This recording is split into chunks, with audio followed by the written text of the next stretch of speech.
गुरु गीता का सूत्र कहता है, गुरुरादिनादिश्च गुरु परम दैवतम गुरोह परतरम नास्ति तस्मै श्री गुरुवे नमः। अर्थात गुरु ही आदि और अनादि है, वही परम देव है, गुरु से बढ़कर और कुछ भी नहीं है, उस गुरु को नमन है।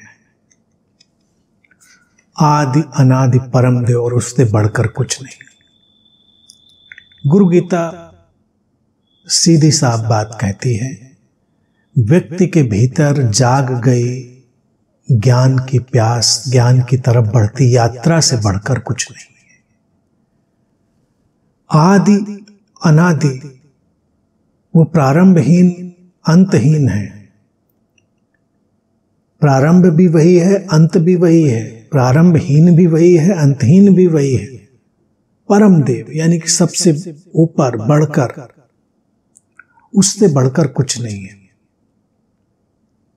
व्यक्ति के भीतर की मूल प्यास को संबोधित है ये सूत्र। क्योंकि गुरु की घटना बाहर नहीं घटती है, पहले तो व्यक्ति के भीतर घटती है।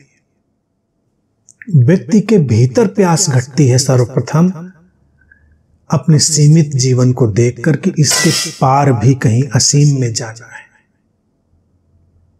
ये एक ऐसी घटना है जो बहुत सौभाग्यशाली घटना है। आदि अनादि और परम या सब कुछ कहने का तात्पर्य यही है कि इससे बढ़कर और कुछ नहीं है। इस संसार में हमेशा से व्यक्ति अपने सार को जानने की तरफ यात्रा करता रहा है। इस जीवन का सार, एसेंस, उसको वो खोजना चाहता है।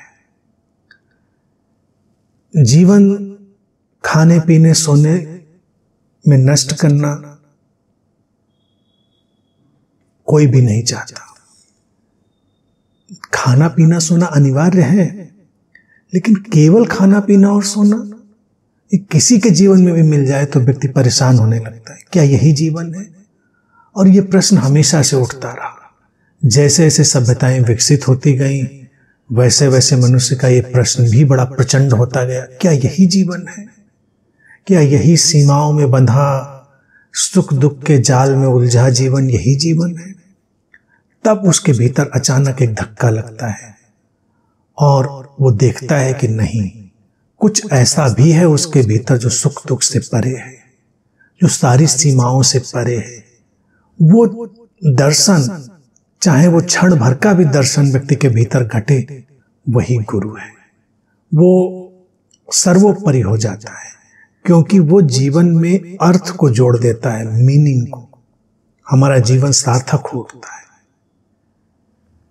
यही यात्रा फिर जब भीतर से निकलकर बाहर फैलती है, खोज के अनेक अनेक रूप लेती है, तो हमारे जीवन में किसी बुद्ध का आगमन भी होता है। वो कहीं बना बनाया रेडीमेड बैठा हुआ नहीं है, हमारे ही भीतर की खोज और यात्रा का परिणाम होता है बाहर घटा हुआ कोई बुद्ध या गुरु। क्योंकि उसके माध्यम से भी हमारे भीतर, उसकी उपस्थिति के माध्यम से भी हमारे भीतर उसी अर्थ का, उसी सार का फैलाव होता है। सूत्र कहता है ऐसे गुरु को नमन है, यानी कि अपनी भीतरी यात्रा को नमन है, हमारे भीतर उठी उस अदम्य प्यास को नमन है, और बाहर जब हमें कोई ऐसा बुद्ध दिखता है, गुरु दिखता है, स्वाभाविक उसके प्रति भी अनुग्रहित होना है। गुरु की घटना हमें बांधने वाली नहीं है, इसीलिए सूत्र कह रहा है वो परम देव है। परम देव का अर्थ सबसे ऊपर नहीं होता, ये हमेशा ध्यान रखें। परम देव का अर्थ यही होता है जो हर स्थिति में देने वाला है, सब बंधनों से मुक्त है। देव भारत में हम उसी को कहते हैं जो देने वाला है, जिसके माध्यम से बट रहा है। गुरु परम देव है, अर्थात उसके माध्यम से बस ज्ञान का बेशर्त प्रवाह हमारे जीवन में, सबके जीवन में फैल रहा है, इसलिए वो परम देव है। गुरु को कुछ नहीं चाहिए, वो उस शून्यता में स्थित हो गया है। उस शून्य ने ही उसको संभाला है, उस स्रोत ने। तो इसलिए वो परम देव है।